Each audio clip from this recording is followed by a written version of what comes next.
সেদিন বসুন্ধরায় গিয়ে আমি তো পুরাই অবাক, এটা কি বাংলাদেশের শপিং মল না দুবাইয়ের? Welcome to the Rita's diary. কেমন আছেন সবাই? আশা করি সবাই ভালো আছেন। আমাদের যেহেতু প্রত্যেক দিন একটা করে লং ভিডিও দিলে ভালো হয়, এই জন্য যেখানেই যাবেন কিছু না কিছু ভিডিও করে নিয়ে এসে তারপর কিছু একটা মনের মাধুরী মিশিয়ে কিছু একটা বলে ভিডিওটা আপলোড করে দেবেন। আমিও ইদানিং চেষ্টা করছি।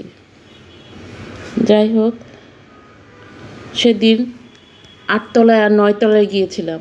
অনেক দিন যাওয়া হয় না, বাচ্চারা যেহেতু নাই। 8তলায় তো ফুড কোর্টে এখন আর তেমন একটা যাওয়া হয় না। নিচেই ছোট ছোট করে স্টল আছে, সেখান থেকেই যদি কিছু খাই সেখান থেকেই খাওয়া হয়।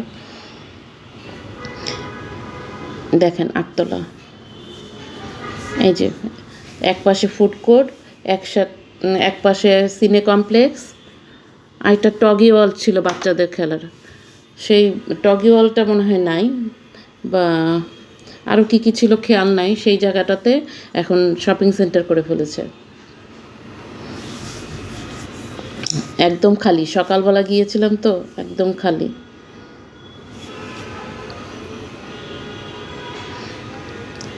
অবশ্য বসুন্ধরাটা দেখতে ভালোই লাগে। 8তলা পর্যন্ত আগে ছিল, এখন 9তলাতেও ওপেন করেছে। আপনারা যারা যাননি এখনও, তারা গিয়ে ঘুরে আসবেন।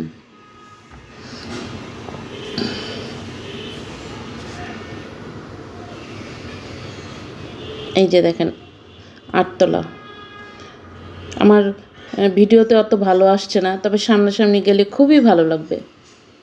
আর এখন তো সব দোকানে 50 থেকে 70% পর্যন্ত ছাড় আছে। কারো কোনো কেনাকাটা থাকলে গিয়ে করে আসবেন। এই লাইটিংগুলো এত সুন্দর ছিল, ফ্লোরগুলো এত সুন্দর করে করা।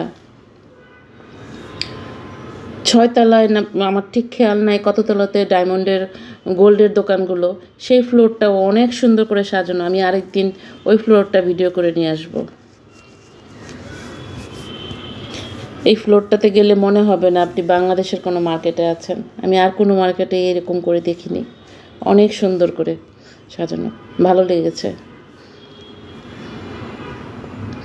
এই যে 9তলা কিন্তু আগে শপিং সেন্টার ছিল না। এখন দুই পাশে, এক পাশে ইনফিনিটি আর এক পাশে স্টাসি। বিশাল বড় ফ্লোরে, বিশাল জায়গা জুড়ে। আপনারা যাবেন, গিয়ে ঘুরে আসবেন, ভালো লাগবে। বিশেষ করে বাচ্চাদের তো খুবই ভালো লাগবে।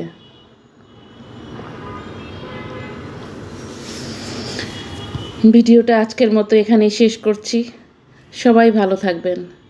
আর যারা যারা ঘুরতে যাননি, বসুন্ধরায় কোনো কাজে গেলে ফ্লোরগুলো ঘুরে আসবেন। ভালো থাকবেন সবাই।